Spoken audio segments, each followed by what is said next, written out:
أعوذ بالله من الشيطان الرجيم. بسم الله الرحمن الرحيم. الحمد لله رب العالمين. الحمد لله الذي أرسل رسوله بالهدى ودين الحق ليظهره على دين كله ولو كره المشركون. يريدون ليطفئوا نور الله بأفواههم والله متم نوره ولو كره الكافرون. Alhamdulillah, j'espère que vous allez bien par la grâce d'Allah, Azzawajal. Allah qui nous a créé le maître du temps et des circonstances qui transcendent le temps et l'espace. Alhamdulillah, aujourd'hui matin, on va échanger un peu. Ça fait un bon moment, en dehors de mon émission Le voyage spirituel de l'internaute, ça fait un bon moment que je n'ai pas lancé de live à cause des problèmes de santé que j'avais énumérés donc dans l'une de mes émissions avec Oustaz Diané. Voilà, la santé souvent fait défaut, mais alhamdoulilah, on est là, on se bat et Inch'Allah, avec vos doigts, ça ira, par la grâce d'Allah. Ce matin, je veux répondre à quelqu'un. Voilà, je ne dirai pas son nom. Donc, j'ai vu une de ses vidéos en train de poser une question aux musulmans. Voilà, moi, généralement, c'est des gens que j'évite. Mais comme ici, là, il lance un défi où ce n'est pas une question aux musulmans. Donc, je vais tout simplement répondre et puis, voilà, continuer mon chemin, quoi. Sinon, le thème d'aujourd'hui dans ce live-là, c'est les contradictions bibliques. Voilà. Le titre de ce live d'aujourd'hui, c'est ça, les contradictions bibliques. Et si quelqu'un n'est pas satisfait, voilà, et autre, ou quelqu'un veut monter pour dire qu'il n'y a pas de contradiction dans la Bible, bienvenue à lui, hein, on le fait monter et puis il nous dit, il n'y a pas de problème. Maintenant, on va faire sortir des contradictions flagrantes et voilà, qu'on va étaler ici, Inch'Allah.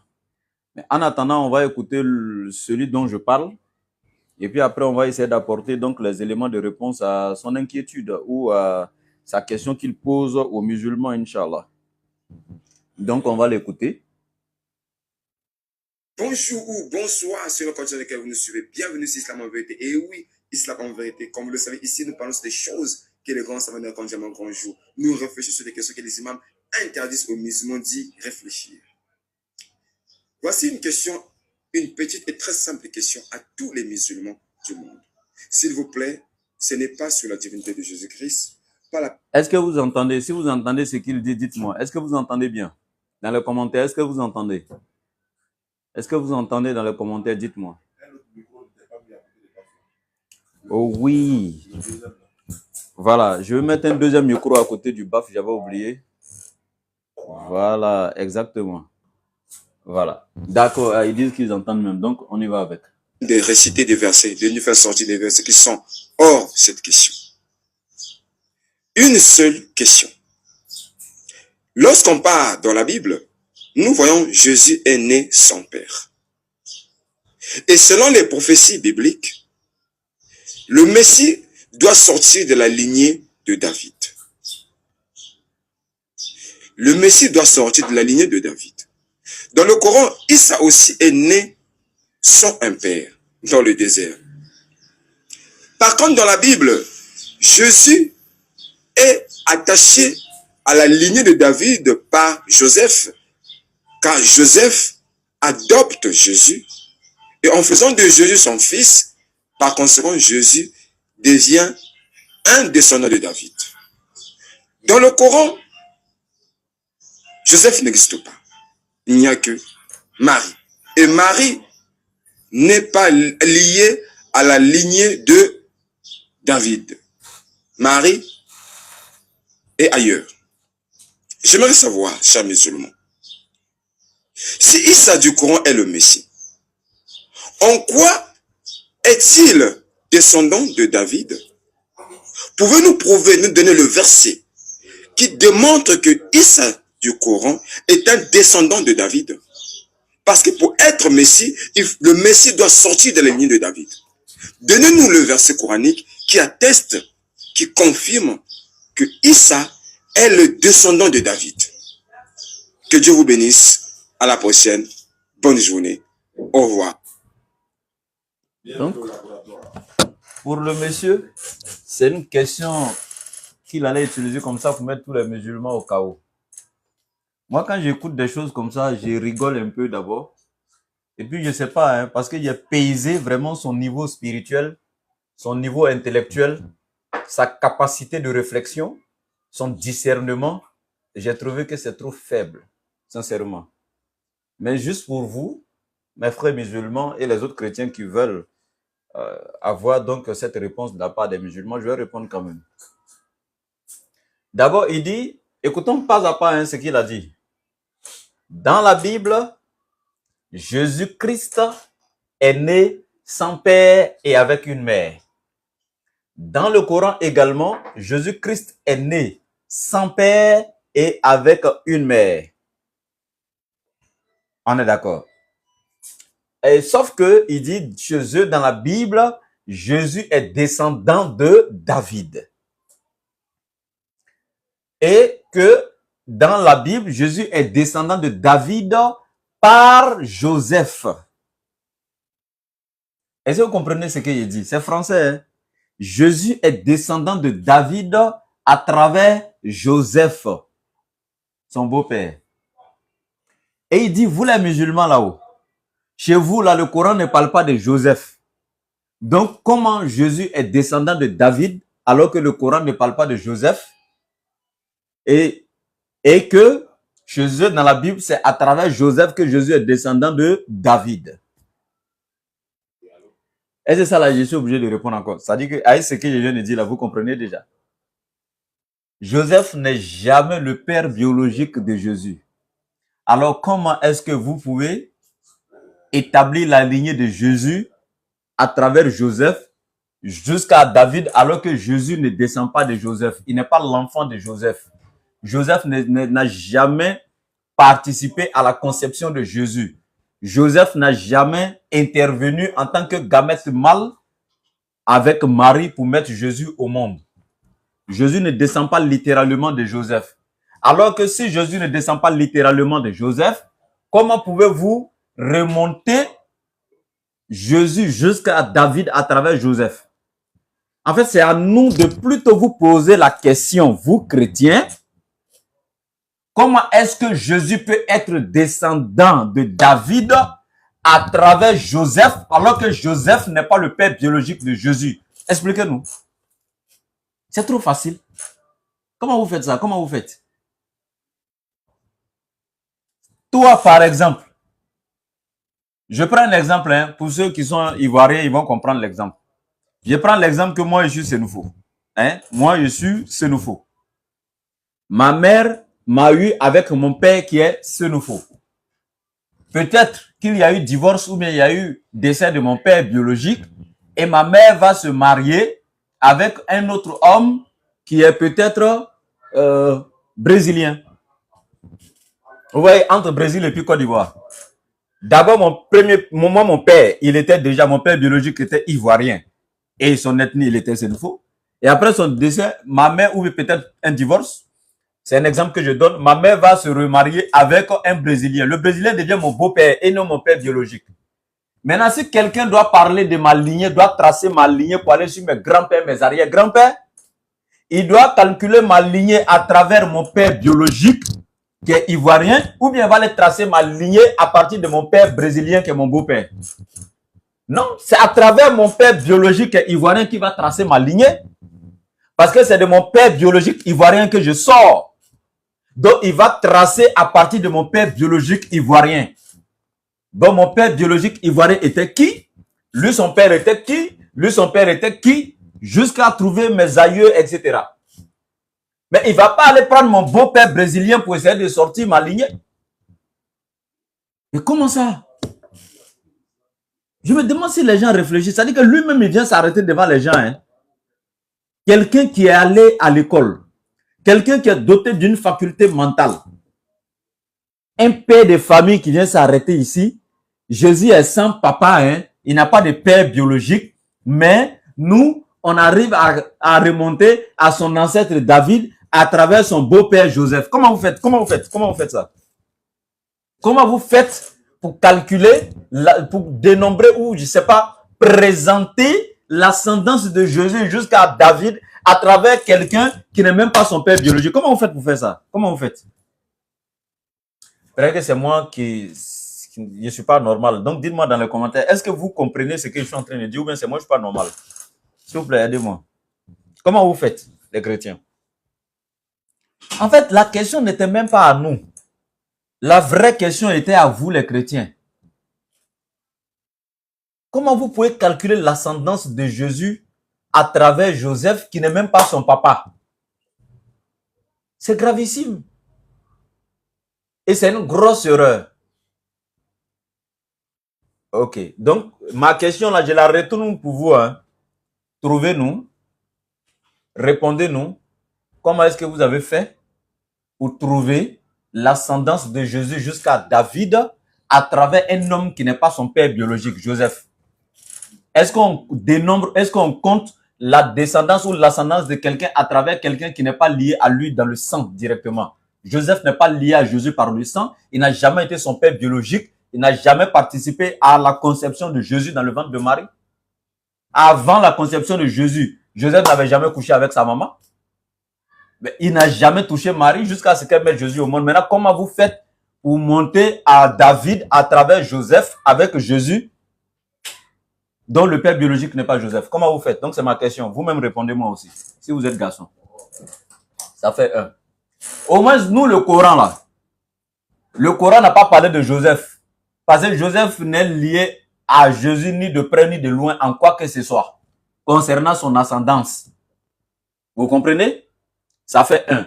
Deuxièmement, le Coran maintenant s'est plutôt penché sur maman de Marie, la mère Myriam Marie, qui est la mère biologique de Jésus, en donnant le nom des parents de Myriam.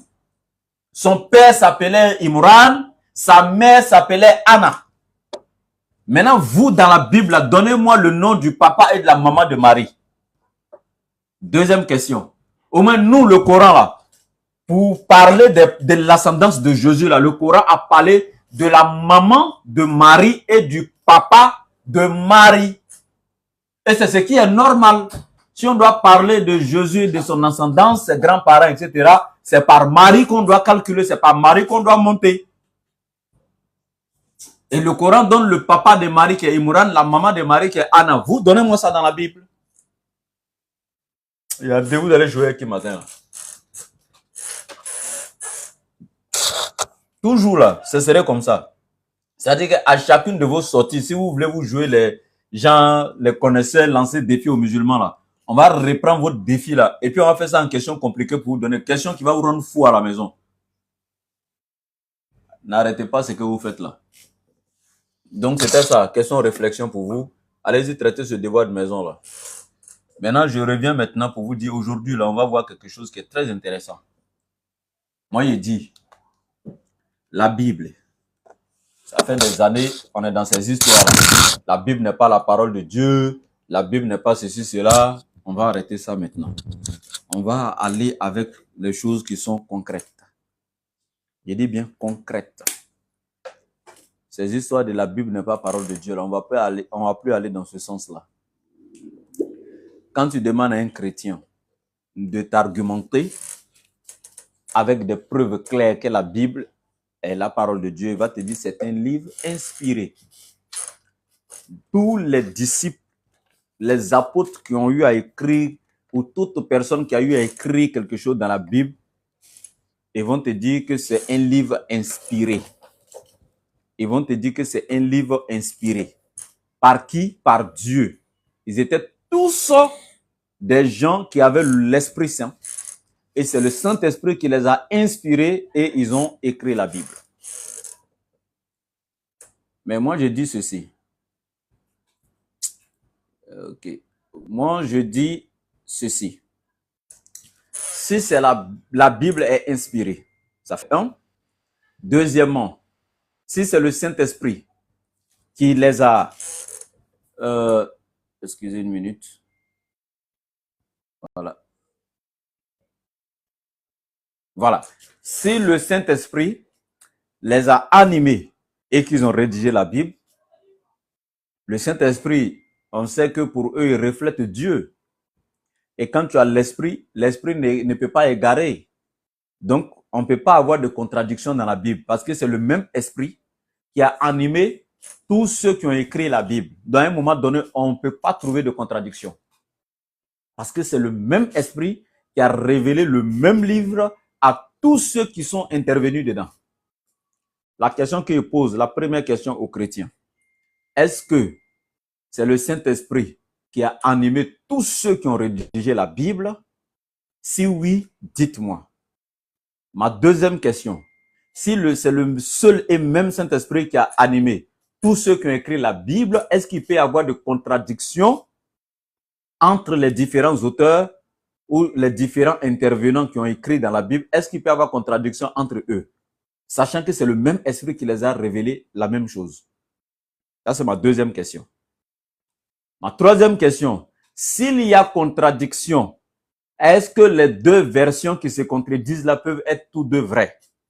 Nous savons que quand il y a contradiction quelque part, soit une version est fausse, l'autre est vraie, ou les deux sont carrément fausses. Mais en aucun cas, les deux ne peuvent se contredire et être vrais. Donc, voici mes trois questions à mes frères chrétiens. On va demander la parole ici au frère Diamant. Et c'est pas Vecchio qui est monté. Diamant Vecchio, comment tu vas? Salut. Salut frère, comment tu vas? Allô, ça va? Tu m'entends? Oui, tu m'entends, non? Oui, je t'entends maintenant. Okay. Musulman ou chrétien? Je suis chrétien. D'accord, bonne arrivée dans mon panel. Merci frère. D'accord, oui, quelles sont les nouvelles? En fait, il y a une préoccupation là, je ne sais pas si vous pouvez m'aider par rapport à un hadith, Abu Daoud 52, 24. Un à 10. Oui. Alors que moi, j'ai un thème ici ce matin qui est clair. Mais enfin, je ne comprends pas quoi. Si vous pouvez m'expliquer, dans le cas contraire, moi, je vous laisse. Le hadith dit quoi?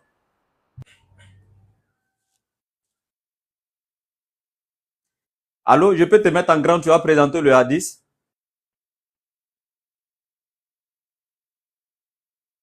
Son live en pause. Quelqu'un d'autre fait une demande. Ça, c'est Marc. Allô? Je peux te mettre en grand, tu vas présenter le hadith? Non, je vous ai déjà donné les références, donc vous pouvez aussi. Moi, je n'ai pas ça. Je n'ai pas toutes les références dans ma tête. Toi-même, il faut prendre le hadith, tu veux présenter, tu lis, tu me montres, et puis je vais te montrer maintenant de quoi le hadith parle. C'est pas à moi d'aller chercher. Oui, je vous donne les références. C'est pas référence, je veux. Il faut aller prendre hadith là, je te mets en grand, tu me présentes et puis je t'explique. C'est pas à moi d'aller fouiller. Il y a les kitabs de hadith ici, hein, regarde. Regarde tout ça là. C'est kitab. Il y a Bukhari, il y a Muslim, il y a tout ça, les tafsir. Mais je ne peux pas fouiller chaque kitab pour aller te trouver hadith 5000 tant. Non, non, non. Toi-même, il faut prendre le hadith pour venir. J'ai pas de temps pour ça. Abu Daoud. J'ai dit, j'ai pas de temps pour ça. Si tu n'as pas le hadith, comme tu l'as dit, va le chercher. Quand tu l'auras, tu viendras et te mets en grand, tu présentes et puis tu t'expliques. Mais il y a déjà ça, nous, je te présente la chose. Tu vérifies. Mais donc, je te mets en grand et puis tu présentes le hadith.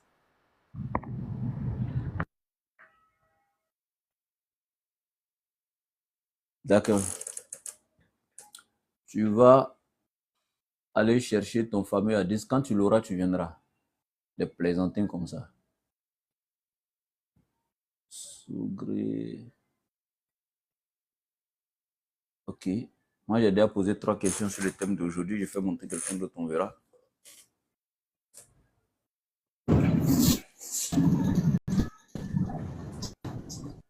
Des gens, vous partez ramasser des conneries, traduire des fausses, prendre de fausses traductions sur des histoires de Paul, etc. pour venir ici. Si toi, tu me présentais à 10 là matin, là, j'allais te laver jusqu'à non. Tu allais être propre même. C'est-à-dire qu'il allait te laver d'une manière dont tes parents t'ont jamais lavé depuis que tu es né. Oh, à distance. Moi, je connais. Il fallait prendre toi-même pour une dépôt. Parce que c'est que toi, tu veux faire sortir là. En fait, là, toi, tu connais rien, petit. Faut envoyer à 10 là. C'est qu'elle te montré là. Tu as lu le.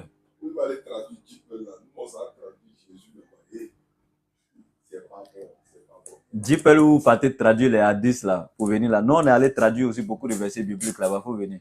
On n'a pas dit le diable a transporté Jésus pendant 450 ans. Hein? Et puis il est mort. Parce que pendant 400 et quelques années, il était en train de gêner. Et puis il est mort même. De faim. Et j'ai dit Paul là, quand tu prends Matthieu 4 réellement où le diable a transporté Jésus là, c'est 40 jours qui est écrit dans la Bible. Maintenant, on prend ce verset là, le texte original en grec, on met dans 10 Paul, on dit de traduire. Il dit c'est 400 et quelques années et que Jésus même est mort de faim là-bas. Vous voyez comment vous n'êtes pas bien? Et vous partez prendre ces mêmes conneries là pour traduire des hadiths, les sortant de leur contexte pour en faire des prétextes. Des ignorants.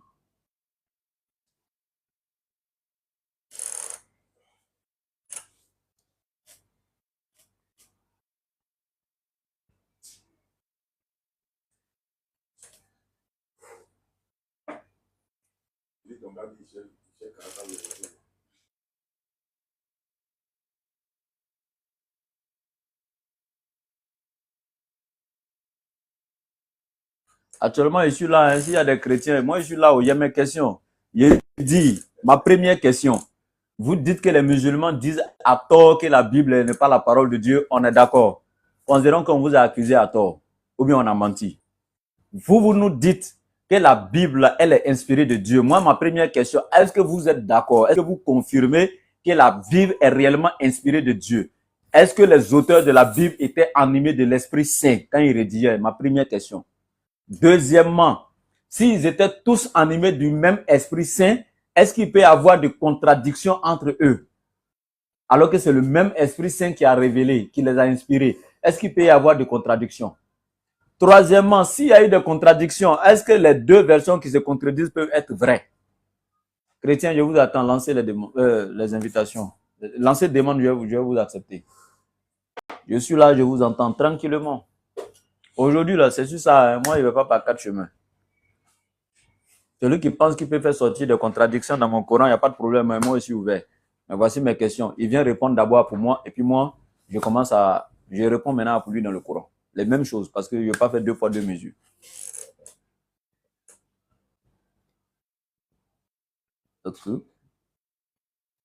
C'est chrétien, moi, il veut.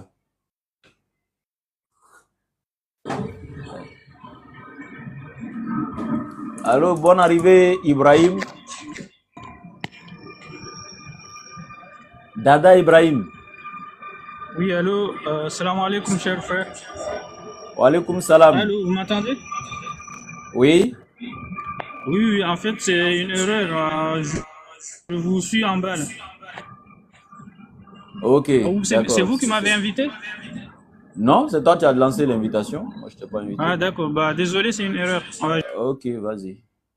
Je prends quelqu'un d'autre.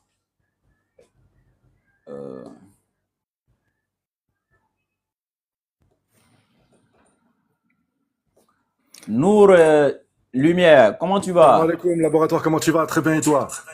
Wa alaikum salam wa rahmatullah, akhi. Masha'Allah, barakallahu fik. Dis-moi, excuse-moi, je te dérange 2 minutes, akhi. Après, je te libère. Je sais que c'est pas le sujet du moment. Tu sais, récemment, il y avait une polémique concernant un hadith que le Wiki Gang avait sorti, concernant le prophète lorsqu'il a levé sa chemise. Tu es au courant, je suppose. Ouais, c'est de ça que je parlais de suite là. Ah, pardon, je viens d'arriver. En fait, juste une petite précision pour expliquer la situation.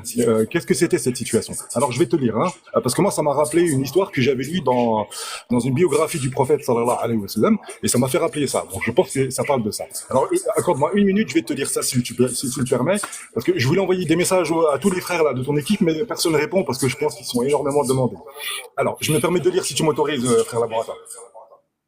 Ah, tu veux faire un exposé dessus? Non, non, c'est une minute, pas plus. Vraiment pas plus, parce que j'arrive pas à joindre les frères. Et j'aimerais, si possible, que tu puisses transmettre l'information pour expliquer ce que c'était cette situation lorsque le prophète a piqué un de ses compagnons. Ok, je te mets en grand, il n'y a pas de souci. Allez-y. Ah, Donc, donc t'as je le lis. temps, hein, moi, j'ai pas de problème là. Même si tu as besoin de 2-3 minutes, vas-y. Hein. Barakallahu fik. Alors, je lis ce que j'ai trouvé parce que ça m'a rappelé une histoire que j'ai lue dans une biographie, alors qui n'a pas été écrite par un musulman, mais par un chrétien. Alors, je lis. Avant le début de la bataille, donc c'était avant la bataille de Badr, ça s'est passé à ce moment-là. Avant le début de la bataille, le prophète sallallahu alayhi wa sallam inspectait les rangs des soldats pour s'assurer qu'ils étaient bien alignés. Il tenait un bâton dans sa main pour ajuster les lignes en passant devant un des soldats. Donc le soldat s'appelle Sawad ibn Razia, qui dépassait légèrement du rang. Le prophète le toucha avec le bâton pour le remettre dans la ligne. Donc voilà la situation. La réaction de Sawad et la réponse du prophète.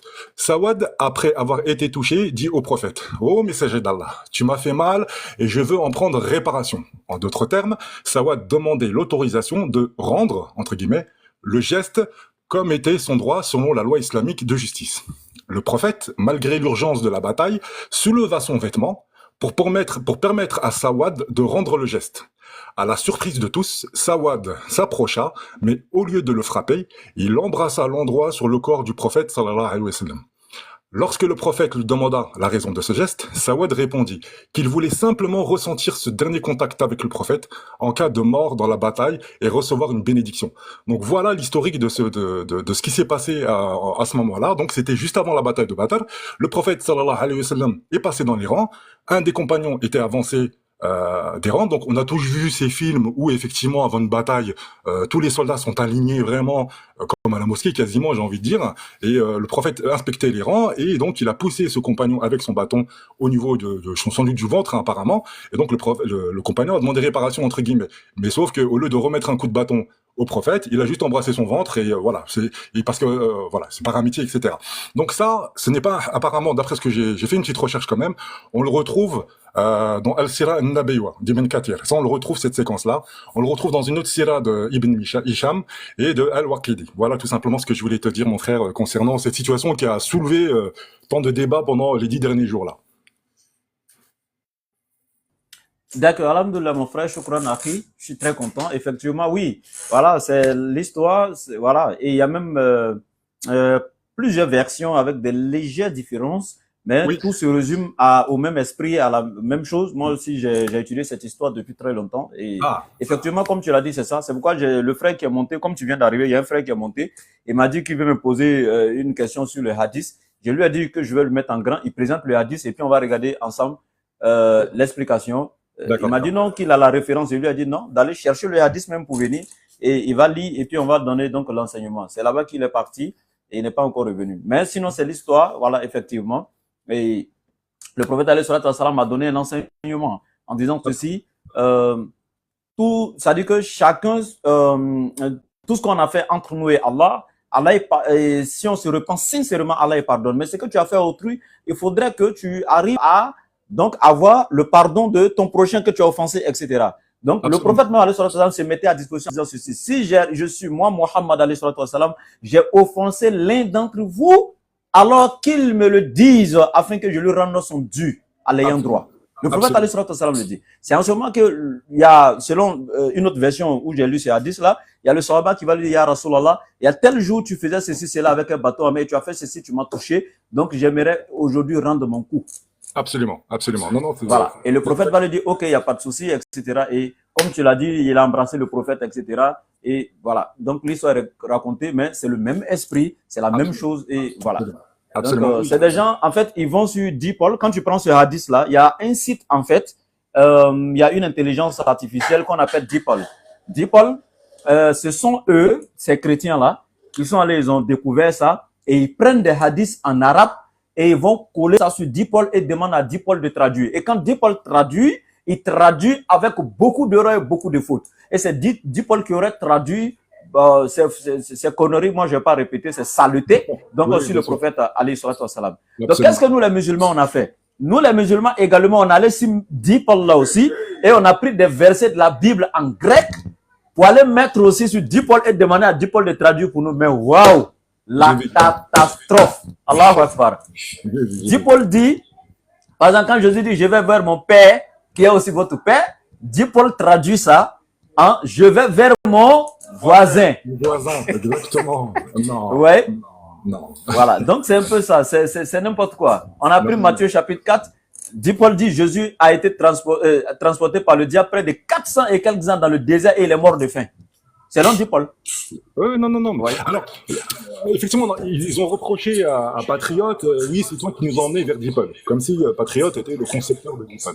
Alors que c'est eux qui étaient les premiers à aller sur Paul. Et surtout sans oublier, le premier jour qu'ils sont allés traduire les hadiths là sur Paul, ils sont venus, ils ont dit que Paul est le meilleur logiciel de traduction dans le monde. Absolument. Pour pouvoir accréditer leur fausse traduction. Mais quand on a pris les versets bibliques pour mettre là-bas au scanner de Paul, et là, maintenant, il désavoue Paul. Hier, pasteur, maintenant, je le suivais en live hier, il était mal en point. Parce que le scanner des Écritures est venu mentir. Et cela, c'est pas un musulman qui l'a repris dans son mensonge, hein. C'est son frère chrétien d'Israël. Il lui a dit, là, scanner, tu as dépassé la limite. Ça, c'est un mensonge. Absolument. Parce qu'il est allé sur Google avec le mot qui a été utilisé dans le hadith pour dire que le disciple a embrassé le prophète. Le mot là, il a pris, il allait mettre sur Google. Oh, avant d'aller mettre le mot sur Google, il est d'abord allé faire, il a écrit d'abord dans la barre de recherche anus. Oui. Et puis après, il a écrit amoureuse. Donc, tu sais que quand tu fais une recherche sur Google et que tu mets le mot dans la barre de recherche et que tu fais la recherche sur le mot, quand tu ressors, ta recherche là reste dans l'historique. Absolument. Donc, qu'est-ce qu'il fait maintenant? En plein débat maintenant, où Patriote était avec eux, avec Mena dans leur panel hier, et le scanner va dire maintenant que lui, il va mettre le mot arabe là dans la barre de recherche de Google, et puis on verra tout ce que Google va sortir, la traduction qui veut dire c'est l'anus, qui a été, voilà, léché. Donc, du coup, il prend le mot arabe, il met dans la barre de recherche, sauf que quand tu mets un mot dans la barre de recherche, il y a un petit rond à côté que tu appuies pour que ça puisse faire la recherche là. Oui. Et au lieu d'appuyer sur ce petit rond-là, il n'a pas appuyé sur ça. Il a laissé le mot juste dans la barre de recherche et il a appuyé sur les 3 points qui sont en haut qui présentent l'historique. Quand il a appuyé, l'historique est sorti avec son ancienne recherche qui est anus et amoureux. Il dit, regardez, c'est sorti, la traduction est sortie amoureux. Alors qu'il n'a même pas lancé la recherche. Il a juste présenté l'historique. Et c'est en ce moment que son frère Israël va dire sincèrement, Scanner, tu as menti. Tu n'as pas fait la recherche. C'est là où on dit. D'accord, merci beaucoup mon frère, Choukran. Juste dernier point technique. Hein. Alors, bon, je ne sais pas comment sont faits ces chrétiens de manière physiologique, mais apparemment chez eux, lorsqu'ils soulèvent leur chemise, donc qui est un vêtement de la partie haute du corps, ils tombent sur voilà, sur non pas sur le nombril, mais sur un autre orifice. C'est étonnant chez eux quand même. Hein, quand ils soulèvent la chemise. Normalement, bon, moi si tu lèves ma chemise, tu tombes sur mon nombril, pas sur autre chose. Mais enfin bon, ça c'est technique. Hein, c'est peut-être. Ils ont fait autre chose. Barakallahu fik akhi. En tout cas, bonne continuation. Merci pour tout ce que vous faites, en tout cas.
Achille.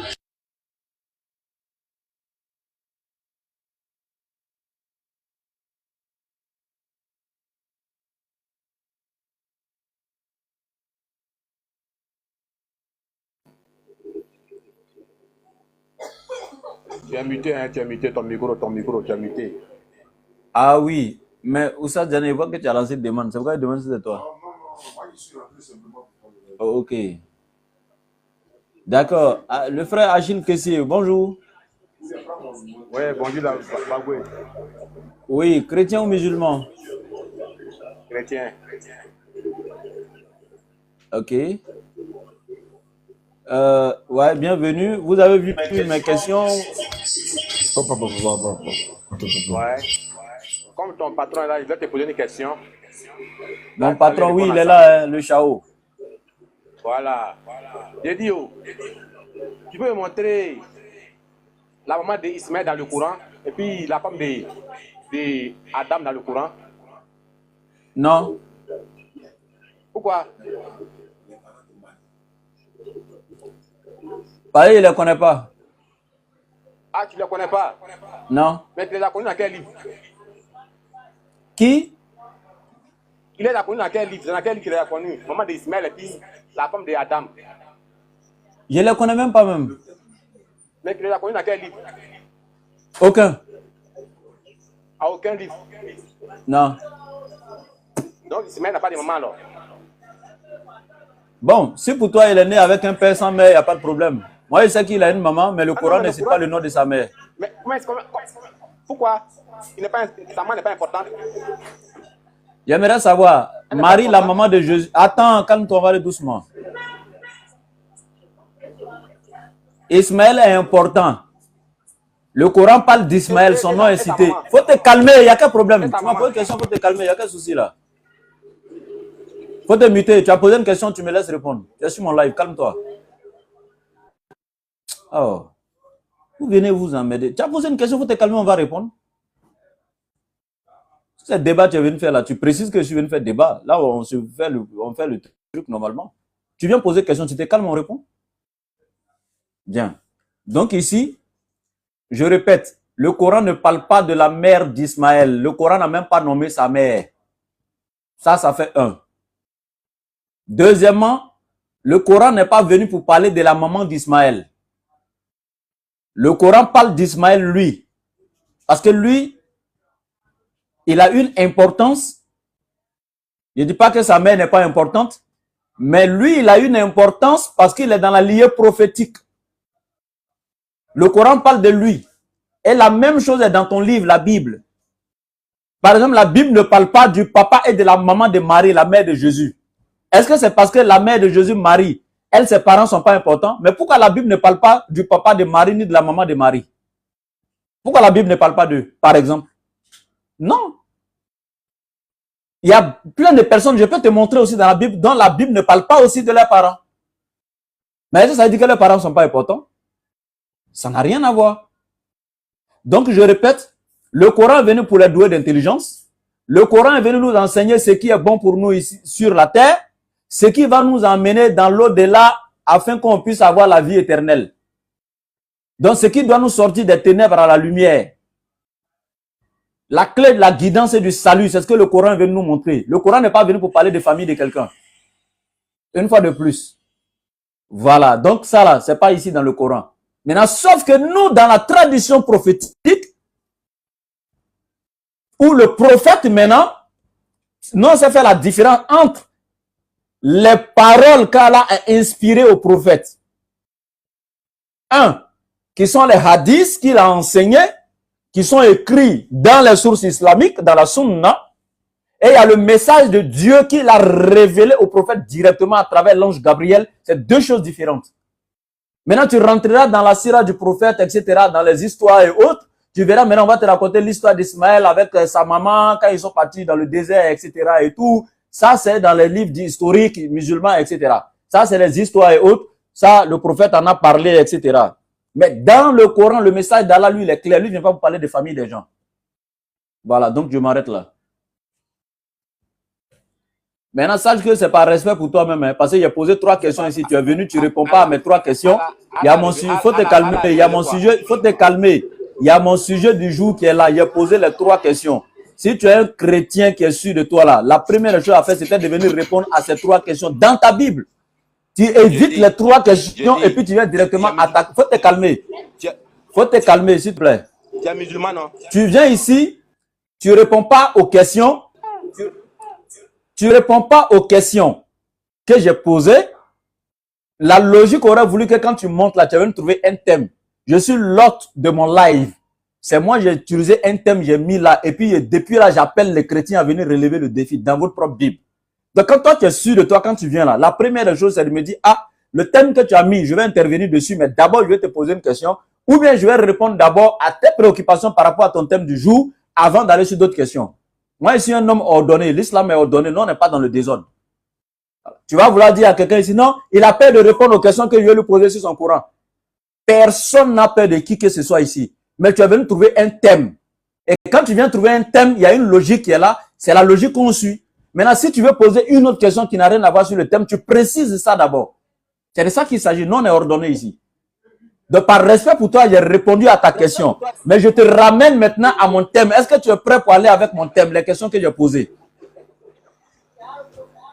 Oui, mais je vais est-ce que tu es prêt? Oui, mais je vais. Moi, j'ai déjà répondu. Non. Je ne réponds plus à tes questions sur l'islam. Moi, j'ai un thème ici. Est-ce que tu es prêt à répondre à mes questions? C'est moi qui étais le premier à poser des questions avant que tu montes. Donc, s'il veut être musulman, là, il n'a pas le droit de poser des questions sur le Coran. Toi, tu n'es pas venu pour être musulman. Mais donc, laisse-moi poser des questions sur le Coran. J'ai dit, il faut répondre d'abord à mes questions sur la Bible. C'est moi qui ai posé des questions avant que tu montes. Le Coran te pose problème. Et quand je t'ai fait monter là, oui, ça me pose problème. Quand je t'ai fait monter, c'est pour que tu réponds à mes questions bibliques. J'ai compris. Tu doutes vraiment ton Coran. Tu doutes vraiment. Parce que oui, c'est ça. Je doute de mon Coran. Oui, vous doutez. Oui, merci. C'est de ça qu'il s'agit. C'était ça. Il faut aller devant là-bas, pardon. Des nullards. Ça dit, ils sont tellement aigris. Mes questions là vont vous tuer. Et puis, questions là, je n'ai pas changé. Moi, je ne suis pas comme ceux gens, ils posent question et puis vous venez le désorienter et puis l'oublier. Non. Ça là, vous allez transpirer devant les gens. Vous, depuis des années, vous trompez les gens. La Bible, c'est la parole de Dieu. La Bible, nanana. Venez me prouver à moi, le laboratoire, aujourd'hui, que la Bible, c'est la parole de Dieu. Je vous attends, hein.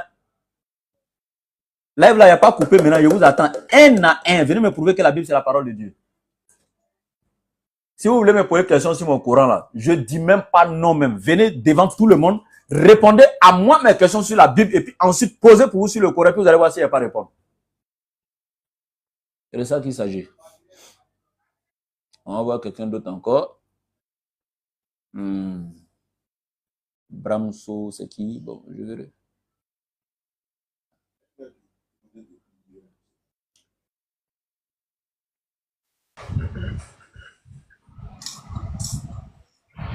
Salam alaikum Moussa. Alaikum salam. Ça va t'aider Ngolo? Ouais, je vois, c'est comment mon frère? Ah bien. Et vous Ok, suis Kalamé à alhamdulillah. Brakaïsa. Amin. Alhamdulillah. D'accord. Sirandou Sow. Attends, tu peux te muter? Il regarde dessin animé et puis il vient ici. C'est pas possible, quoi.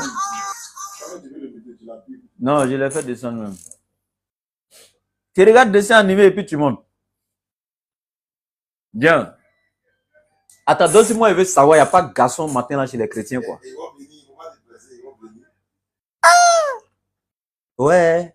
3 petites questions sur votre propre livre. Le gars, il vient, il fuit les questions que moi, il a posées sur sa Bible avant que lui monte. Hein. Et puis, il vient me dire, donc moi, il a peur de répondre aux questions que lui me pose sur le Coran. C'est des lâches. Quand tu entends ça chez quelqu'un, c'est un lâche.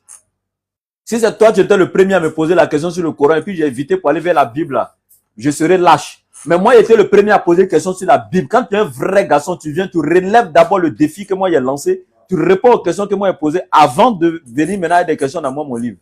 C'est de ça qu'il s'agit. Je vous attends ici, un à un. Owona, on va voir. Moi, c'est chrétien, il veut, hein. Un frère musulman. C'est chrétien, moi, il cherche à l'air là, c'est pas vous. Bonjour. Oui, bonjour, monsieur. Vous allez bien? Oui, je vais bien vous-même. Oui, ça va. Chrétien ou musulman? Bah, moi, je suis dans tout, je suis du tout, donc même chrétien, je suis dedans. Tu Parce dis, que je tu vois es? que vous êtes chaud ce matin. Vous êtes très très chaud. Non, je vous pose une question. Je dis, vous êtes quoi? Chrétien, voilà, tout le coup. Mais j'ai appris les 3 écritures. J'ai appris les 3 livres. Bon, ça m'intéresse pas trop. Si vous êtes déjà chrétien, c'est l'essentiel, il n'y a pas de souci. D'accord. Et moi, j'ai posé 3 questions. Vous pouvez me répondre les 3 questions là? Oui, la première que vous chauffez tout à l'heure, c'est de vous prouver que la Bible, c'est la parole de Dieu, c'est ça? Non, j'ai posé une question. J'ai posé 3 questions. Je vais reprendre les questions. Il a dit, depuis longtemps, les chrétiens nous ont dit que la Bible est une inspiration de Dieu ou une révélation de Dieu. Et que tous les auteurs qui ont écrit dans la Bible ont écrit la Bible sous inspiration du Saint-Esprit. Alors, ma première question est celle-ci. Est-ce que les chrétiens confirment que c'est réellement le Saint-Esprit qui a inspiré tous ceux qui ont écrit la Bible? Ça, c'est la première question. Pour ça, on n'entend pas. Hein. Moi, j'entends rien ici. Oui, mais l'autre entend. Oui, déjà. Voilà, c'est à ton niveau là-bas. Voilà. Donc, je répète. Ma première question est que, est-ce que les chrétiens confirment que ceux qui ont écrit la Bible, ils ont été tous inspirés par l'Esprit Saint? Ça fait 1. Deuxièmement, s'ils ont été inspirés par le même Esprit Saint, est-ce qu'il peut y avoir de contradictions entre eux? Troisièmement, et s'il y a des contradictions entre eux, est-ce que quand il y a une contradiction, les 2 versions peuvent être vraies?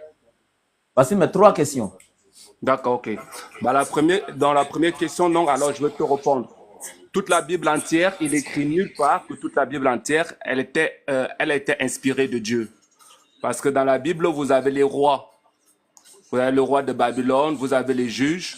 En aucun cas, il a été écrit que les juges et le roi, ils étaient prophètes. Vous comprenez? Voilà. Mais ils font partie de l'histoire de la Torah, plus partie de l'histoire de la Torah qui fait partie de la Bible, exactement comme dans le Coran. D'accord? La plus partie de l'histoire du Coran, c'est l'Ancien Testament. Et tout ce qu'il y a dans l'Ancien Testament, on n'a pas dit que c'était inspiré de Dieu. Parce que ça révèle aussi l'histoire de la vie du haut temps du prophète. Donc les gens avec qui il parlait et qui échangeait en ce moment-là n'étaient pas inspirés de Dieu. Mais pourtant, ils font bien partie du livre. Donc c'est pareil dans la Bible. Ils ne sont pas tous inspirés de Dieu. Non. Mais c'est l'histoire que le prophète ont vécu avec eux en ce moment-là. C'est ça en fait qui fait en sorte qu'ils soient inscrits en ce moment-là. Mais ils ne font pas la Bible tout entière. On n'a pas dit qu'elle était inspirée de Dieu. Voilà. C'est la vie des gens. D'accord. Alors, je peux répondre. S'il vous plaît. Au niveau de la première question d'abord que vous venez de répondre, ça, aujourd'hui, ça, c'est vous qui dites ça. Hein. Moi, ça fait des années que s'il vous plaît, moi, ça fait des années que j'échange avec les pasteurs et ils sont clairs que toute la Bible est inspirée de Dieu. Toute la Bible. Tous les pasteurs qui nous ont échangé, c'est une dizaine, c'est pas une vingtaine, c'est pas une centaine. Même si je peux dire des milliers de pasteurs depuis que nous on a commencé à prêcher avec à faire l'interreligieux avec les pasteurs, les débats là. Ils ont toujours été clairs que toute la Bible est la parole de Dieu et inspirée de Dieu. Et même, ils prennent même le verset de Paul qui dit toute écriture est inspirée de Dieu. Parce que ça, c'est écrit dans la Bible. Toi, tu dis tout n'est pas inspiré de Dieu, mais il est écrit dans ta Bible que toute écriture est inspirée de Dieu. Oui, parce que ce que je suis en train de te dire, c'est on ne peut pas dire que Ponce Pilate est inspiré de Dieu.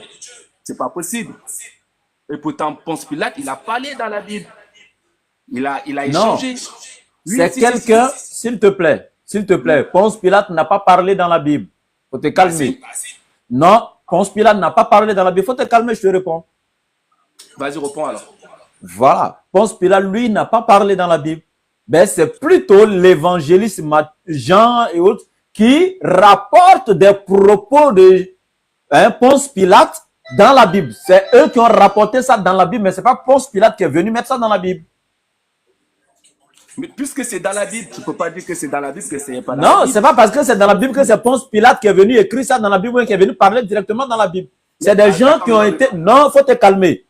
Jean et autres et tous, ils ont été inspirés par le Saint-Esprit de tout ce qui s'est passé dans la vie de Jésus. Et puis, selon les chrétiens, tous leurs évangiles, là, ils ont été inspirés par l'Esprit Saint. C'est l'Esprit Saint qui leur a dicté, mot à mot, lettre par lettre, tout ce qui s'est passé et ils ont mis par écrit, selon les pasteurs avec qui nous on échange jusqu'à aujourd'hui.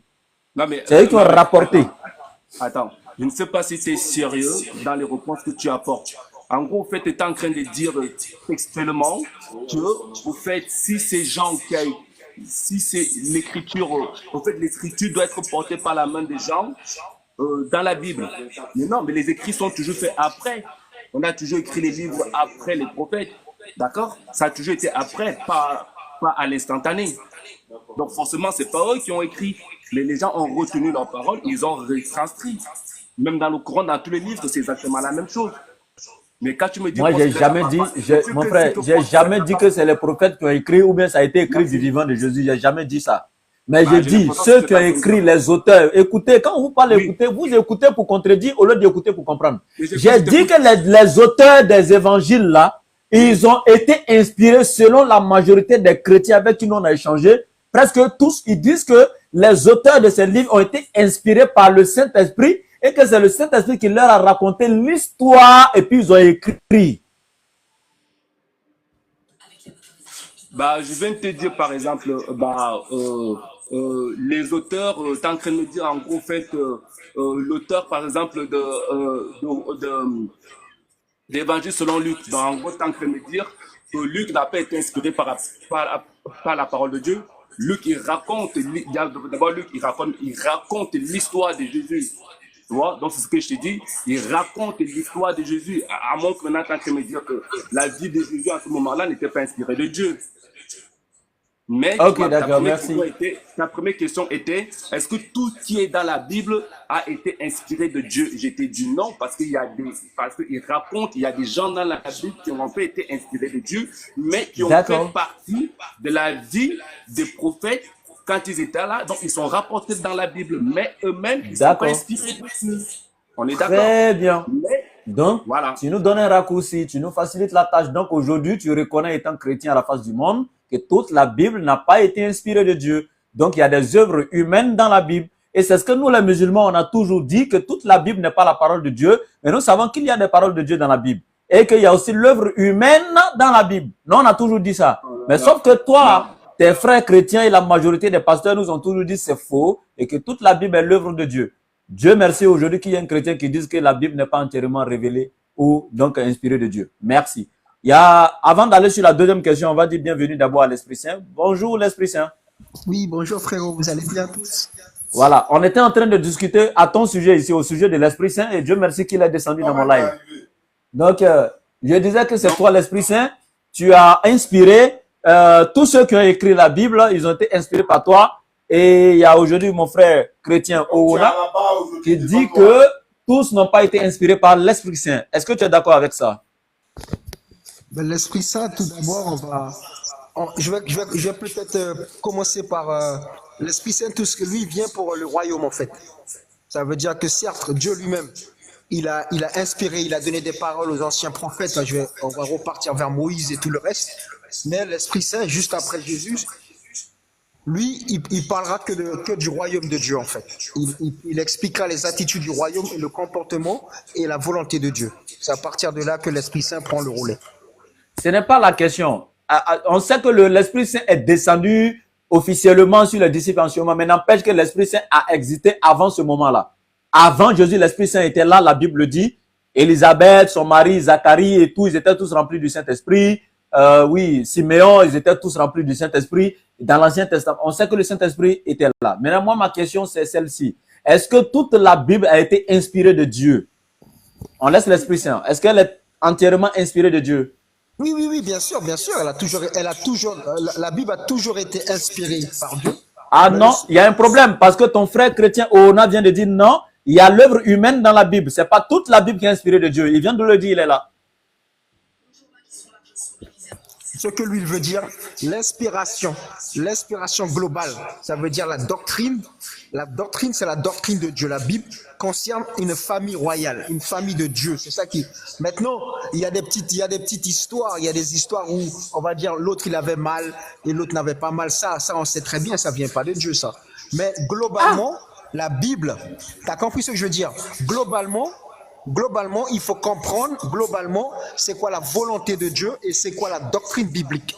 C'est ça, c'est le global. Donc, tu rejoins Oona pour dire que, globalement, ou dans la grande partie, la Bible est inspirée de Dieu, mais il y a des petits détails qui ne sont pas inspirés de Dieu. D'accord, on est d'accord? Non, non, on n'est pas. Au fait, tu fais exprès de ne pas vouloir comprendre. Je te dis, tous les personnages, toutes les histoires qui sont transcrites dans la Bible n'ont pas été inspirés de Dieu, mais font partie de l'histoire dans le temps de ces prophètes-là qui étaient là en ce moment-là. Eux, les prophètes, eux, ils sont inspirés de Dieu. Vous voyez? Moi, j'ai pas Par exemple, problème avec ça. J'ai pas problème avec Dieu. ça. Je suis d'accord Voilà, avec toi entièrement. inspiré de Dieu. Je dis, je suis entièrement d'accord. Il y a la parole de Dieu révélée aux prophètes. Il y a aussi des passages, des histoires dans la Bible qui ne sont pas révélées par Dieu. Là, on est d'accord. Voilà. Donc, Esprit Saint, on est d'accord. Il y a des histoires dans la Bible qui ne sont pas révélées par Dieu. On est d'accord. Ponce Pilate n'a pas parlé, Dieu n'a pas parlé à Ponce Pilate, par exemple, mais pourtant il est bien dans la Bible. On dit que Ponce Pilate a dit, je m'en lave les mains pour m'en débarrasser. Ponce Pilate pose la question à Jésus, es-tu réellement le Fils de Dieu? Est-ce que cette question-là vient de Dieu? Non, c'est Ponce Pilate qui parle. Et pourtant, c'est bien écrit dans la Bible. C'est pour ça qu'on le sait. Ponce Pilate avait posé telle question.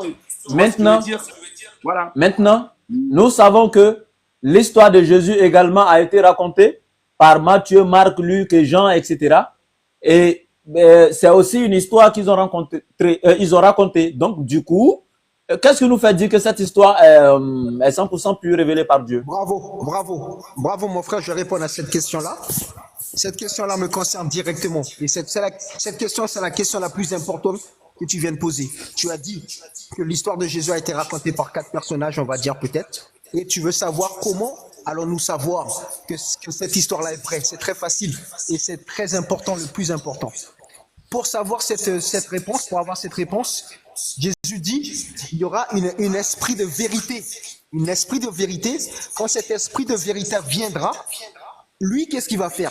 Il va confirmer les paroles de Jésus-Christ. Mais comment il va faire pour confirmer cette parole?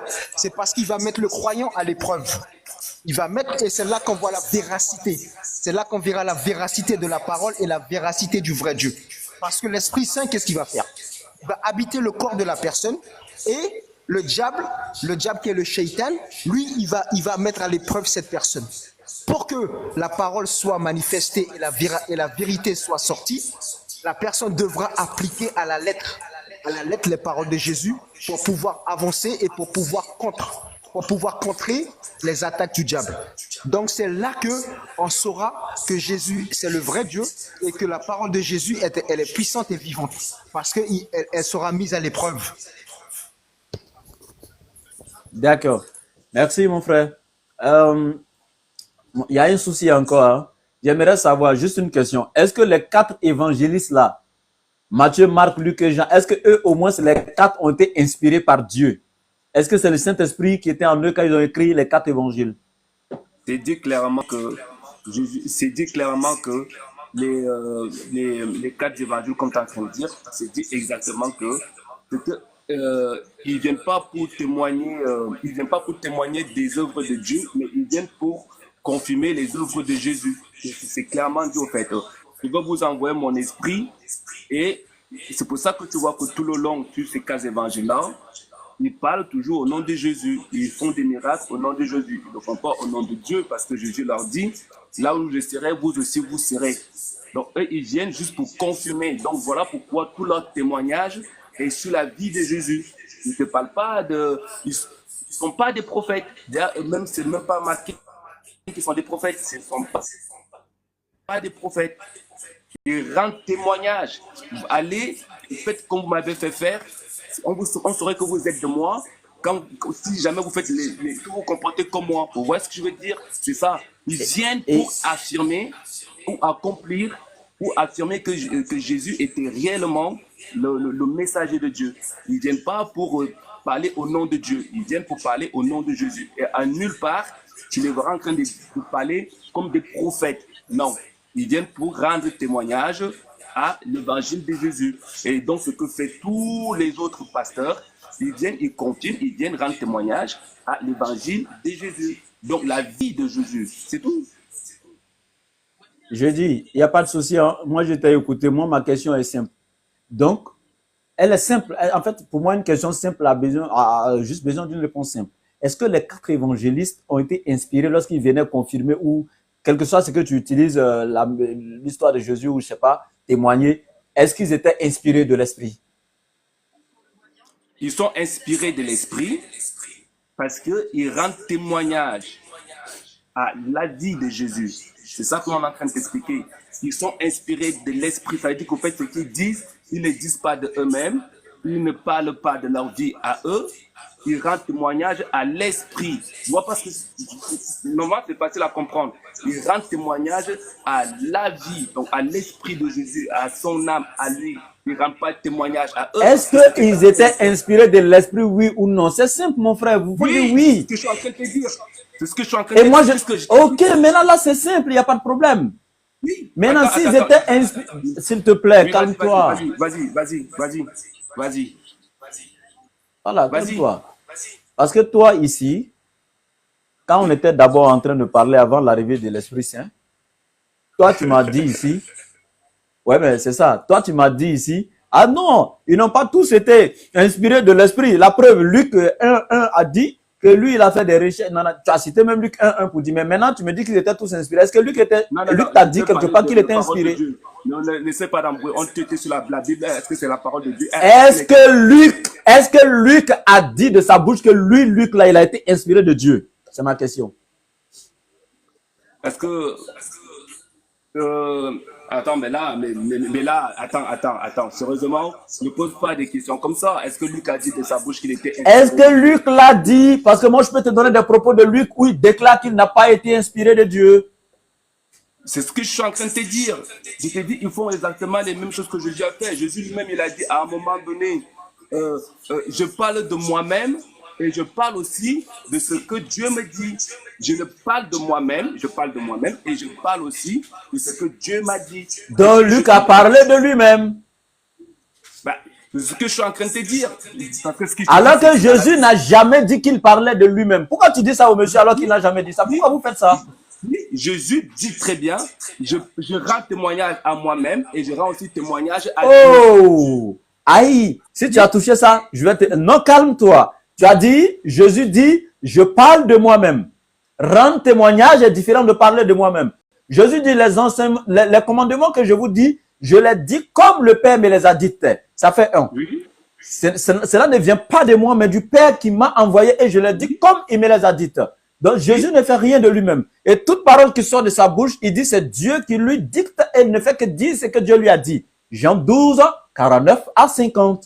Mais quand toi tu viens dire que Jésus parlait de lui-même, c'est archi faux, ça fait un. Maintenant, quand tu prends le... Faut te calmer. Maintenant, quand tu prends le témoignage de Jésus, calme-toi mon frère.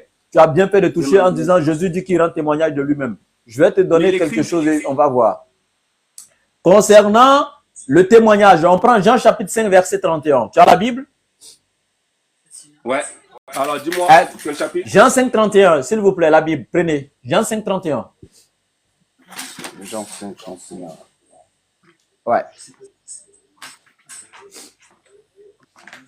Et merde.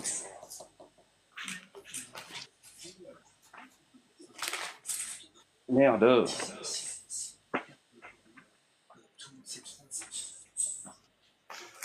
Voilà, Jean, évangile selon Jean 5, tu m'as dit Jean combien, 31? Jean 5, 31. Jean 5.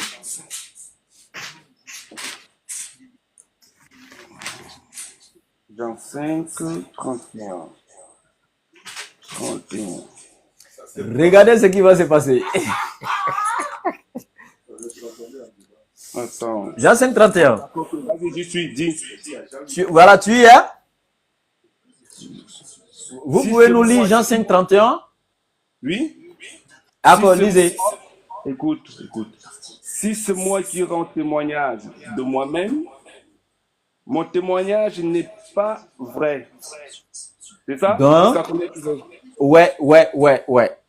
Donc, tu vois, je t'ai dit, si on va dans le sens où Jésus parlait de lui-même, dans Jean 12, il a dit qu'il ne parle pas de lui-même. Ça fait un. Vous avez dit non. Il rendait témoignage de lui. Et vous voyez ici dans Jean 5, 31, Jésus dit, si c'est moi qui rends témoignage de moi-même, mon témoignage n'est pas vrai. Donc, si Jésus a rendu une fois témoignage de lui, c'est qu'il a menti. Parce qu'il a dit, si je rends témoignage de moi, mon témoignage n'est alors pas vrai. Donc, on est d'accord. Maintenant, sauf que... Oui, je te comprends. Voilà. Donc, on est d'accord que Jésus n'a pas rendu témoignage de lui. Voilà. Mais sauf que, dans Jean, chapitre, toujours dans le même Jean, je ne vais pas sortir de Jean. On a lu chapitre 5, verset 31. Jésus dit, si je rends témoignage de moi, mon témoignage n'est pas vrai. Maintenant, on va dans Jean, chapitre 8, verset 14, s'il vous plaît. Jean 8, 14. Regardez ce qui va se passer. Jean 8, 14. 13, 14. Oui. Jésus leur répondit. Alors, Quoique. Quoique C'est pas quiconque. Quoique je rends témoignage, quoique je rends témoignage de moi-même, virgule, mon témoignage est vrai, c'est ce que je disais tout à l'heure. Ah, mais attendez. Non, ça me suffit. Dans Jean 5, 31, de suite, Jésus dit, si je rends témoignage de moi, mon témoignage n'est pas vrai. Et dans Jean 8, 14, il dit, si je rends témoignage de moi, mon témoignage est vrai. J'aimerais savoir. C'est pas que si je rends témoignage. Non. Attendez, calmez-vous. Il commence à pleuvoir, calmez-vous. Je vous ai dit de suite là, regardez ce qui va se passer. Vas-y, tu vas dire ce que je dis. Je vous ai dit de suite, regardez ce qui va se passer. Calmez-vous. C'est même pas entre deux évangélistes, hein. C'est le même Jean. Chapitre 5, verset 31. Jésus dit ceci, si je rends témoignage de moi-même, mon témoignage n'est pas vrai. Et dans Jean 8, 14, quoique je rende témoignage de moi, mon témoignage est vrai. Attends, dans quelle partie Jésus a menti et dans quelle partie il a dit la vérité? Bah voilà, c'est parce que tu ne comprends pas en fait. C'est ce que je t'ai dit. Ah, toi tu comprends, explique-nous. Attends. C'est ce que je t'ai dit dès le commencement. Ce que je t'ai dit, Jésus dit, je rends témoignage à moi-même, je rends aussi témoignage à Dieu. Voilà. Hein? D'accord? Ça, c'est ce qu'il a dit. Tu m'as dit non, c'était pas vrai. Bon, comme tu viens de donner des versets, et tu vois que ce que je t'ai dit est vrai. Maintenant, tu me dis à quelle partie Jésus ment et à quelle partie il dit la vérité. C'est ça ta question. Ma question est simple. Jésus dit dans Jean 5, 31, si je rends témoignage de moi-même, mon témoignage n'est pas vrai. Et puis devant, dans Jean 8, 14, il dit, si je rends témoignage de moi, mon témoignage est vrai. Il y a une contradiction. Parce que là-bas, il dit, s'il rend témoignage de lui, c'est pas vrai. Là-bas, il dit, s'il rend témoignage de lui-même, c'est vrai. Jésus a menti où et il a dit la vérité où? Voilà. Ce que tu arrives à comprendre à ce niveau-là, c'est là où il dit, le Père et moi, nous sommes un. Oh, ça n'a rien à voir avec le Père. Pardon, dépose le Père là où il est. Faut le prendre, va le déposer où tu l'as pris. Pardon, va déposer le Père. Reviens ici. On parle du Fils. Jésus, il dit, si je rends témoignage de moi-même, mon témoignage n'est pas vrai. Là-bas, il dit, si je rends témoignage de moi, mon témoignage est vrai. Pardon, va déposer le Père. Viens me répondre. Jésus a menti ou il a dit la vérité? Il a dit la vérité. Où? Dans lequel des deux passages il a dit la vérité? Mon frère. Attends, mon frère. Il faut que je dans te dise. lequel des deux passages il a dit la vérité? Mon frère, je te dis. Attends, dans le premier passage, parce qu'on apprend au cours. Dans le premier passage, hein, si je rends témoignage de moi-même, mon témoignage n'est pas vrai. Deuxième passage, quoique je rends témoignage de moi-même, mon témoignage est vrai. Donc dans la première partie, si il rend témoignage, si dit, si son témoignage n'est pas vrai, c'est que ça veut dire que son témoignage n'est pas inspiré de Dieu. Et maintenant, quoi qu'il rend témoignage de lui-même, son témoignage est vrai, parce que son témoignage est inspiré de Dieu. C'est ce qu'il est en train de dire. Ça veut dire qu'au fait, c'est pas lui qui agit, il n'agit pas seul. Il agit pas seul. Pardon, Owona. Mes parents ont payé, hein, ma scolarité, je suis allé à l'école, hein. Reviens ici. Le français, il est clair. Le français, il est clair. Mes parents ont trop dépensé dans mon école pour que moi, ils viennent écouter des choses comme ça et puis croire à ça. Attends, mes parents ont trop souffert pour payer mes études, s'il te plaît. Non. Ici, Jésus est clair. Il n'a pas parlé d'inspiration ici. Arrête tes explications. C'est de la philosophie que tu fais. Moi, je te donne le verset clairement à l'état brut, sans ajouter ni retrancher dans la parole. Si tu ajoutes dans la parole de Dieu, tu seras maudit selon le livre d'Apocalypse. Je répète ici, Jésus est clair. Si je rends témoignage de moi, mon témoignage n'est pas vrai. Là-bas, ils disent, quoi que je rende témoignage de moi, mon témoignage est vrai. Il y a un mensonge quelque part, parce que quand il y a une contradiction, une version est vraie et l'autre est fausse. Ou les deux sont fausses carrément, parce que dans une contradiction, les deux versions ne peuvent pas être vraies. Alors Jésus a peut-être menti quelque part, il a dit la vérité quelque part. Alors où est-ce qu'il a menti? C'est là où il rend témoignage de lui, c'est vrai? Ou c'est là où il rend témoignage de lui, c'est faux? Il n'a pas menti. Il a Wow. Mon frère, Ouais. Comment vous faites? qu'est-ce que je Comment vais est-ce que tu fais? Comment vous faites? Il rend témoignage. Qu'est-ce que je vais vous dire, mon frère? Mon frère, il n'y a pas de contradiction. Le Moi, je vais témoignage, pas lire le passage. Il y a une grosse contradiction, frère. Ah ouais, attends, moi, je vais pas lire le passage. Il parle de ça. Moi, je vais pas lire le passage parce que il faut lire le passage. Il faut parce que lui, Jésus, qu'est-ce qu'il fait, mon frère? Jésus, il parle en fonction des situations, en fonction des personnes qu'il a devant lui, d'accord? Mais moi, je vais pas lire les deux Là, il y a passages pas de aujourd'hui. Mon frère, S'il parle quelle de que lui, soit la je vais pas situation, il quelle parle que de soit la lui à situation, quelle que soit la personne qui est devant lui, tu ne peux pas sortir. Non, non, non. En fait, vous voyez, vous voulez coûte que coûte défendre le mensonge. L'avocat du diable. Soyez, en fait, mes frères, ne soyez pas les avocats du diable. Reconnaissez que l'évangéliste ici a commis une grosse erreur. Moi, je ne dis pas que c'est Jésus qui a menti, mais celui qui a relaté ça a commis une grosse erreur. Il a menti quelque part. Celui qui a écrit ça, attends, mon frère, non, attends. il y a une contradiction. Vous ne pouvez pas sortir ça de la tête des gens. Il y a une contradiction. Nous sommes allés à l'école. Arrêtez d'insulter notre intelligence, les gars. Non, attends. Là, moi, je vais pas rentrer dans les détails avec la Bible, avec vous et les frères. Moi, je vais pas le faire. Mais si je dois le faire pendant 5 minutes à reprendre le texte, je pourrais t'expliquer ça. D'accord? Je pourrais t'expliquer très facilement, mais moi, je ne vais pas y aller là-bas parce que je ne perds pas mon temps à rentrer dans la Bible, des choses comme ça. Mais sinon, Jésus, qu'est-ce qu'il fait? Pourquoi? Parce qu'ils sont à 3. Ça veut dire qu'il y a le Père, il y a l'Esprit Saint et il y a Jésus. Ils sont à 3. Ça veut dire, parfois, lui parle en fonction de la population, en fonction des choses. Il faut lire le contexte et là, tu trouveras l'explication. Il ne ment jamais, il se contredit jamais, Jésus. Mais qu'est-ce qu'il fait? Il parle souvent en parabole, en stratégie. Il y a beaucoup de choses comme ça. Mais il faut lire tout le contexte. Et là, je pourrais t'expliquer, mais moi, je ne vais pas y aller là-bas. Moi, j'ai lu tout le contexte depuis des années, mon frère. Depuis des années, moi, j'ai lu tout le contexte. C'est à toi de plutôt aller t'exercer et tu verras le contexte. Le texte est clair. Et même pour rester dans le contexte d'un texte, il faut pouvoir le lire en amont jusqu'en aval. Et moi, je l'ai fait. Depuis l'introduction du chapitre, Jésus est plus que clair. Et ce n'est pas parabolique, ses propos. Et vous savez, quand vous avez fait la théologie ou la philologie, quand vous avez étudié, ou même la littérature, etc., les textes et autres, vous saurez que ça, ici, ça n'a rien à voir avec une parabole. Une parabole, c'est quoi? Allez-y regarder dans le dictionnaire. Et un propos clair. C'est quoi? Allez-y regarder dans le dictionnaire. Ça, c'est une parole claire. Et vous savez, dans un texte, les paroles, les propos ambigus sont toujours interprétés à la lumière, donc des paroles clairement exposées. Et ici, c'est une parole clairement exposée. Ce n'est pas un verset ambigu, ni un verset donc parabolique. Ici, il est clair. Si je rends témoignage de moi, il utilise la négation absolue. Mon témoignage n'est pas vrai. Et là-bas, il dit, si je rends témoignage de moi, mon témoignage est vrai. Vous allez dire quoi? En fait, comme je l'ai dit, mes parents ont souffert pour payer ma scolarité. Vous ne pouvez pas venir sortir ça de ma tête ici pour mettre des choses là. Mais Nous non, sommes allés à l'école, les gars. c'est exactement là, tu sais quoi, je viens de dire la suite, au fait. Tu vois, là, je viens de dire la suite. C'est exactement ce que je t'ai dit. Et il y en a plein. Si vous voulez, je peux vous en montrer plein d'autres contradictions. Plein. Vous voulez encore?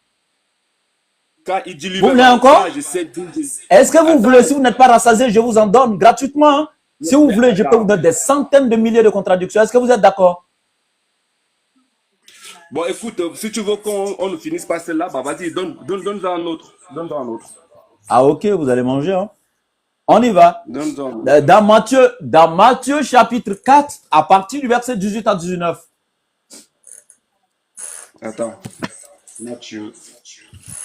Mon frère, voilà. Je vais dire une dernière parole, après je vais conduire la voiture. Une chose. Laisse-moi t'expliquer avec Jésus. Mais il y a deux choses. Il y a Jésus, qu'est-ce qu'il fait? Il prêche et il enseigne. Attention, je t'explique vite fait. Il prêche et il enseigne. Qu'est-ce qu'il fait? Quand il est avec ses disciples, il enseigne. Ça veut dire il dit des choses pour les disciples.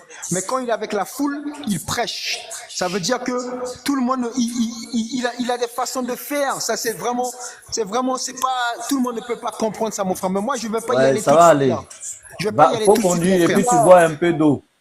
Non, je te comprends, hein, naturellement, même si j'étais à ta place. Moi, je suis pas dans la Bible à l'ancienne. Je suis plus dans ça à l'ancienne.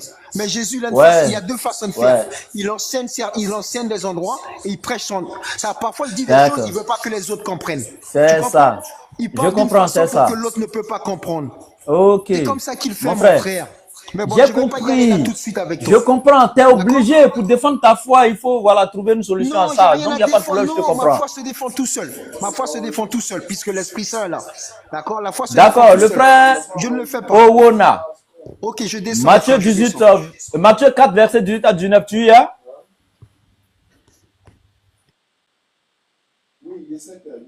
Attends, Matthieu 4, je vais suivre après Matthieu 4.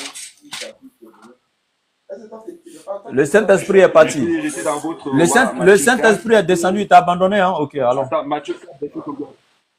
Tu y es? Matthieu 4, combien? Verset combien? 18 à 19. Ouais, Matthieu 4, combien? 18 à 19.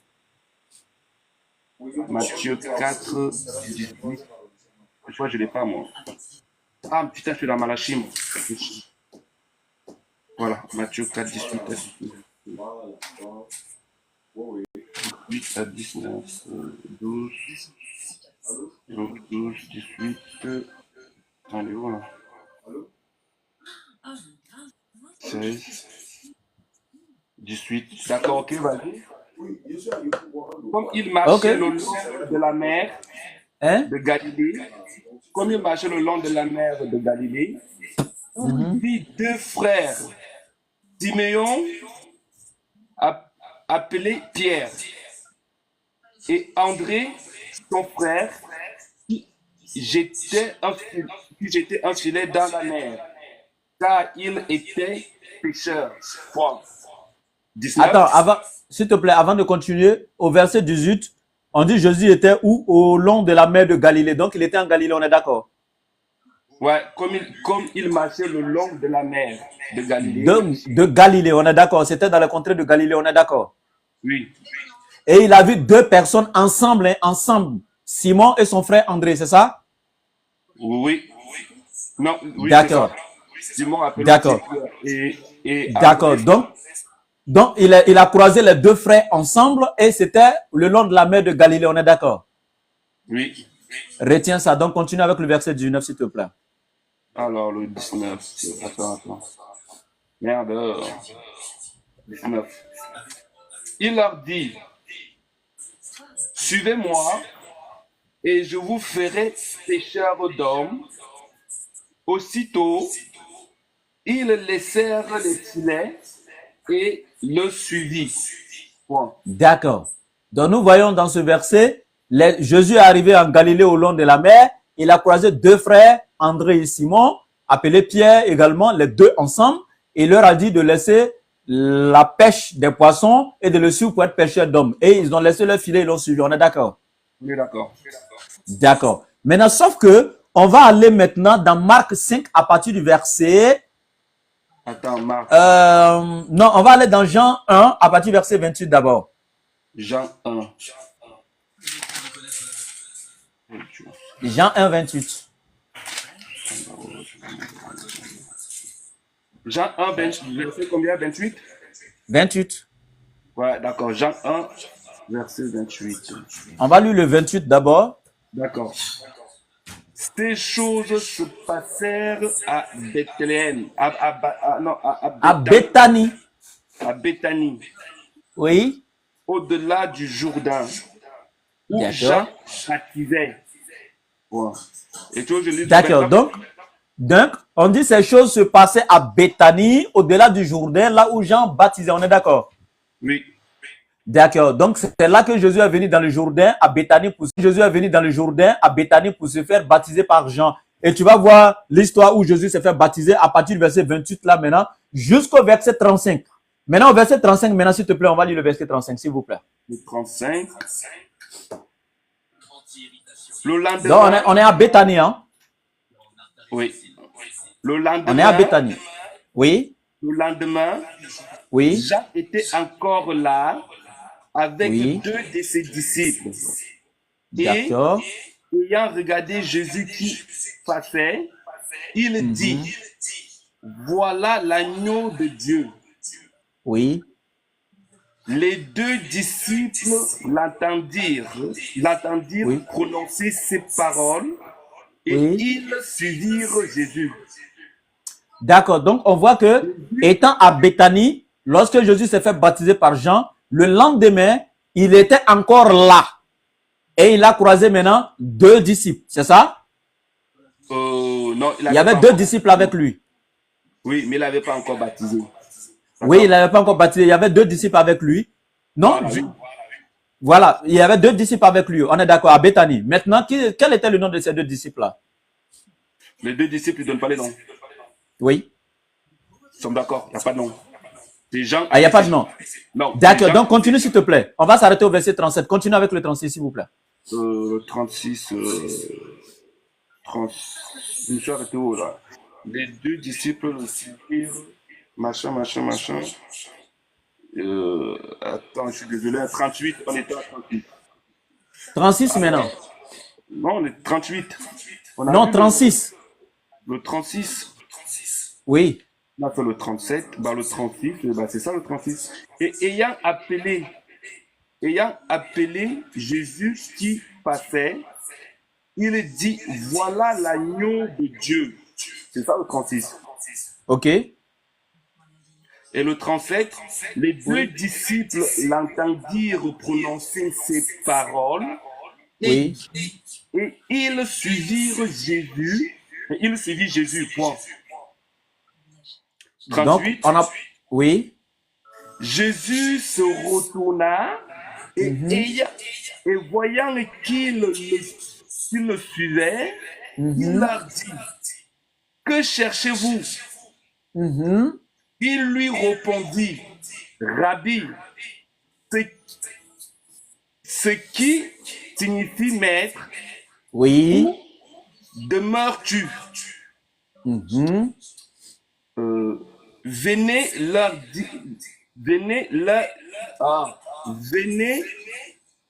dit-il. Oui. Et voyez, ils allèrent et ils virent où il demeurait. Et Oui. ils demeurèrent auprès de lui ce jour-là. Point. Oui. Donc, Environ la 2e heure. C'est environ la 2e heure. Point. Je continue encore? oui, j'ai besoin d'un petit coin. On va arriver de suite là. On va arriver de suite. D'accord. André, frère de Simon. Voilà. Vous voyez maintenant, s'il te plaît, les 2 disciples, tu vois qu'on commence à donner le nom de un maintenant. André, frère de... S'il te plaît, je viens. C'est pourquoi on reste dans l'esprit du texte, s'il vous plaît. Oui, on a lu, Jésus étant à Béthanie toujours, voilà, et le lendemain, après avoir croisé Jean le lendemain, il était toujours dans les contrées, il a croisé il était avec 2 disciples, il n'y avait pas de nom qui le suivait, et après il s'est retourné, il leur a dit, vous me suivez, pourquoi, qui es-tu, etc. Jésus a répondu, et ils l'ont suivi pour aller connaître là où il était, etc. Et on dit, maintenant il y a André, frère de Simon, oui, continue. Ouais, n'oublie pas que ce sont les disciples des gens qui le suivaient. Hein. C'est pas André, machin. D'accord. André, frère de Simon, Pierre, était l'un des 2 qui avaient entendu les paroles de Jean. D'accord. Et qui avait suivi Jésus. Oui. D'accord. Ce fut lui qui racontera le premier, son frère Simon. J'ai pas bien compris. Et il lui dit, nous avons trouvé le Messie, ce qui signifie Christ. Et ils le conduirent vers Jésus. Jésus, ayant regardé, dit, tu es Simon, fils de Jonas, tu seras appelé Céphas. D'accord, on s'arrête là, s'il te plaît. Donc, vous faites ce verset-là, non, il n'y a rien que tu peux me penser dans. On s'arrête là. D'abord, nous voyons ici, Jésus était à Béthanie, le long du Jourdain, et là, dans cette contrée, il y avait les 2 disciples de Jean qui le suivaient, etc. Jusqu'à ce que André, frère de Simon, l'un des premiers qui avait entendu parler donc de Jésus par Jean, vint maintenant vers qui? Vers Jésus. On est d'accord? Et après, c'est lui, ce André, qui va aller appeler son frère Simon. Et revenir avec Simon, le présenter à Jésus. On est d'accord ou pas? Oui. Sauf que dans le livre de Matthieu, qu'on a lu, Oui. 4, 18, d'abord, ils étaient tous deux présents, Simon et son frère André. Oui. Ils l'ont croisé ensemble. Jésus les a retrouvés ensemble dans le même endroit qui était où? En Galilée, au bord de la mer en Galilée. Oui. Et puis ici, dans Jean 1, 35 jusqu'à 40, on se rend compte que c'était pas dans le même endroit. Dans Matthieu, c'était en Galilée, mais dans Jean, maintenant, on trouve que c'est en Béthanie, le long du Jourdain. Ça fait deux lieux différents. Et sauf que dans Matthieu, Jésus a croisé les deux ensemble, Pierre et son frère Simon, Pierre et son frère André ensemble. Mais dans Jean, c'est André qui est venu, qui a vu Jésus et qui allait appeler son frère Simon pour venir à Jésus. J'aimerais savoir mes deux questions. Oui. Pourquoi dans le livre de Matthieu, c'est pas le même endroit? Matthieu dit que c'est en Galilée. Jean dit que c'est en Béthanie. Deux endroits carrément opposés, loin l'un de l'autre. Et deuxièmement, Matthieu dit que les deux ont croisé Jésus ensemble, sauf que Jean dit non, c'est André qui l'a vu en premier et qui ensuite allait appeler Pierre pour venir. Non. Bon, au fait, ce que tu n'as pas suivi, au fait, c'est les verbes, d'accord? C'est les verbes que tu n'as pas suivi. Dans, le long de Galilée, il les appelle. À Galilée, il les appelle pour faire péché d'homme. Et à Béthanie, Simon entend ce que Jean a dit. Et là, il va dire à son frère qu'on a trouvé le Messie. C'est différent.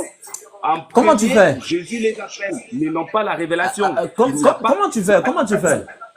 Mais comment je fais quoi, gars? C'est écrit. Ne te raconte pas des histoires. Mais ce que tu dis, ça n'a rien à voir avec ce qui est écrit. Pourquoi tu fais ça? Mais attends, à Galilée, Jésus appelle. C'est écrit clairement. Attends, faut te calmer. Attends. Oh, calme-toi. Ça marche pas avec moi, faut te calmer. Regardez, dans Matthieu là, faut te calmer. Ouais, tu peux rire pour te consoler. L'enfantillage a commencé. Calme-toi, ça marche pas avec moi. Écoute, dans Matthieu, la première fois que Jésus a croisé Pierre et son frère André, ils étaient tous deux en Galilée. Et Jean lui dit non. Et tu es d'accord avec moi que dans Matthieu, là, c'était sa première fois de croiser ou pas? Oui. Dans Matthieu, là, c'était sa première fois de croiser Pierre et son frère André ou pas? C'était sa première fois ou pas? Dans Matthieu, oui. Ok. Dans Matthieu, dans le livre de Jean, attends. Dans Matthieu, c'était sa première fois de les croiser en Galilée. Vu son frère, je ne sais pas si c'est marqué la Je dis, dans Matthieu, tu es d'accord que c'était sa première fois de les croiser, on est d'accord. C'était sa première fois de les croiser, on est d'accord. Et dans Jean, attends, dans Jean, c'est écrit où qu'il les connaissait déjà. Dans Jean, c'était la première fois de les croiser. La preuve, si André, il court aller appeler pour la première fois. Et puis la Bible a précisé dans Jean que pour la première fois. Enfin, en Galilée, c'est où? Le premier à informer Pierre, c'était son frère André. La Bible même a dit pour la première fois. Pourquoi tu changes? Dans le livre de Jean, on dit que c'était pour la première fois. Dans le livre de Matthieu, c'était encore la première fois. Pourquoi tu fais? Tu fais ça, mon frère? Désolé. Non. Il vit Pierre et son frère. C'était la première fois de les voir ou pas? C'était la première fois de les voir ou pas? Est-ce que c'était la première fois de les voir ou pas? Hein? Et puis regarde où la Bible va t'attraper. Je ne change pas au fait du chant. Regarde, la Bible va couper court. Regarde où la Bible va t'attraper. Non. Attends, regarde, faut te calmer. Dans le livre de Matthieu, là, le titre, le titre du chapitre, c'est le commencement du ministère de Jésus-Christ, les premiers disciples. Non. Il dit, mais toi, tu es en train de confondre au fait.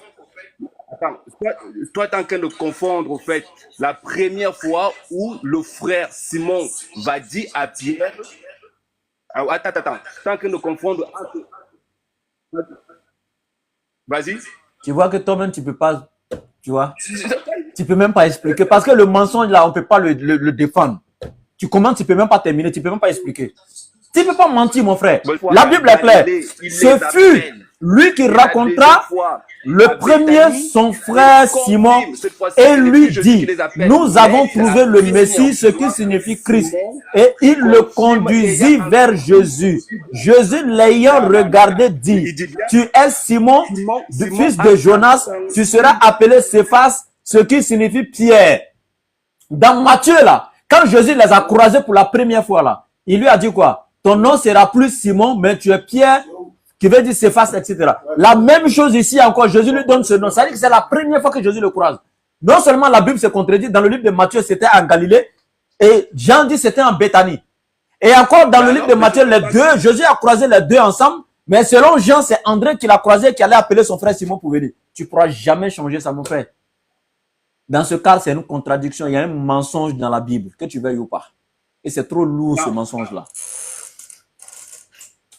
Bon, je vais m'arrêter là aujourd'hui. Je suis grippé là. Vous voyez, non? C'est un peu dégueulasse là. Les narines, ça coule. J'ai la sinusite là. Tu fais exprès de Ça va, ça va. Désolé, désolé. Non. Désolé. Non, tu fais exprès de J'ai la sinusite, s'il te plaît. Et je sais très bien que tu as S'il te plaît, je suis un peu truc là. Je vais arrêter le live, s'il te plaît. Je ne peux pas continuer à discuter. Je suis mal à l'aise là. Voilà. Là, on va s'arrêter là. Merci. Tu sais très bien. Mon frère, ça va, ça va. Désolé, on est obligé de s'arrêter là. Bah, ça va. Merci, au revoir. Ok, merci. D'accord. Bon, tous ceux qui me suivent là, vous pouvez vous abonner donc à la page du laboratoire. Abonnez-vous et regardez mon profil TikTok ici. Il y a mon lien YouTube. Cliquez sur le lien. Allez-y vous abonner sur ma page YouTube. Il y aura beaucoup d'enseignements là-bas dans les jours à venir. Tapez aussi dans les barres de recherche Facebook, Laboratoire DDR officiel et abonnez-vous donc à ma page. Je dis bien Laboratoire DDR officiel. Et pour tous ceux qui veulent nous contacter pour leurs préoccupations et autres, et notre contact c'est le +225.